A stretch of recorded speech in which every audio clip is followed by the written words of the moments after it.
Hello, Paul Whitby from Care to Lead here, talking about a very simplified and practical model for people who are leading on wards, clinics, care homes.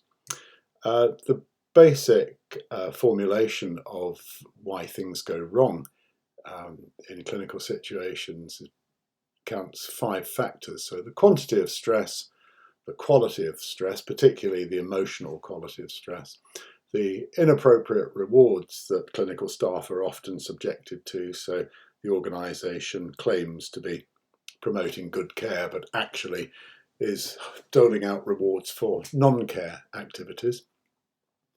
There's the problem of conformity to norms that are not person-centred. And there is then the question of intergroup hostility, which is ubiquitous in human relationships and unfortunately can raise its ugly head on very busy, overstretched wards where the patients come to be seen very much as an obstacle to the staff getting their job done, and a them and us situation develops. The important thing about understanding how ward cultures affect quality of care is how people and organisations interact to create the ward culture. Now, in this diagram, everything interacts with everything else, and I've tried to simplify it to pull out the most important factors here. So whilst the bits at the top, the trust, culture, the laws and the policies that we all work under, the professional guidelines that we sign up to, they're important for ward culture, but the most important factors creating a ward culture are going to be the ward staff who are on duty at any particular time. Hopefully, the people in charge will have the most influence, and we've shown that with the width of the arrows there. The people who are present on the ward create the ward culture.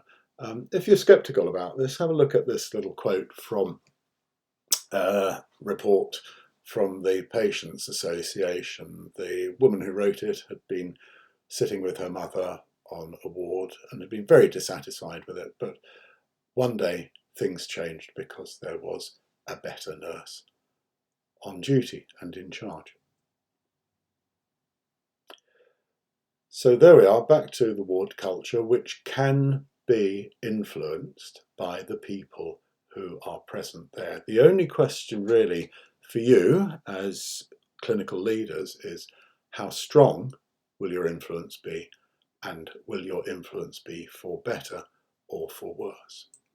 And here's the basic model for leaders in frontline clinical positions. You will need these 4 things. The first is confidence in yourself, so your competence, your experience, your knowledge, your know-how, your personality.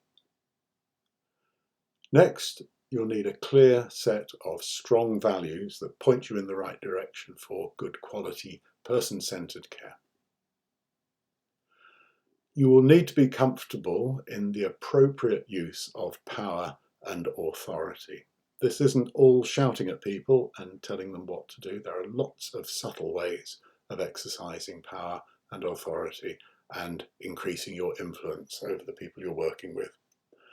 And lastly, you will need to be able to motivate others. And these are the aspects of leadership that we'll be going through in some detail in the following series of videos. Thank you for listening.